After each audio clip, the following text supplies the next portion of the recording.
Hey gamers, welcome to RoughDonut. Kana, Bridge of Spirits, just released and we really can't wait to dive into this new magical world. Before we start playing though, let's see together some fun facts about the game's development. Kana Bridge of Spirits was developed by Ember Lab, a 14-person independent studio based in Los Angeles.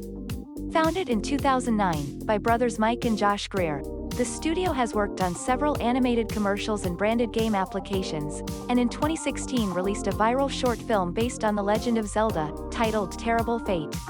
The development team felt that creating a video game was a natural next step. Along with a small team, Mike used his experience with programming to create a prototype over several years, before employing staff with more extensive development experience. Once the prototype was complete, the team began pitching to potential publishing partners. They found that several publishers were familiar with their work on Terrible Fate. Around 8 months after their first round of pitching, Ember Lab signed a console-exclusive deal with Sony Interactive Entertainment. The team grew to 15 core employees, with additional help outsourced to other studios. For the game's art, Ember Lab partnered with Vietnamese animation studio, Sparks. The team visited the studio in Vietnam early in development to ensure a smooth process. An early prototype used the Unity game engine, but later shifted to Unreal Engine 4. The majority of development took place on PlayStation 4. The team was unsure if they would be provided a development kit for the PlayStation 5, but Sony eventually approved. The team wanted to make a rich experience that could be completed in a weekend. The game's fictional world is inspired by several Eastern locations, including Japan and Bali. Earlier prototypes of the game focused on the Rod as antagonists, and did not feature Kana. When the team created her, she was initially younger, around 7 or 8 years old, but they felt that the story and themes required a more experienced and mature protagonist. She originally lacked many powers and relied more heavily on the Rod to complete tasks. After exploring more concepts, the team made Kana strong on her own, but more powerful when teamed with the Rot. Lead character designer Vic Kuhn designed her appearance to match the world while also standing out.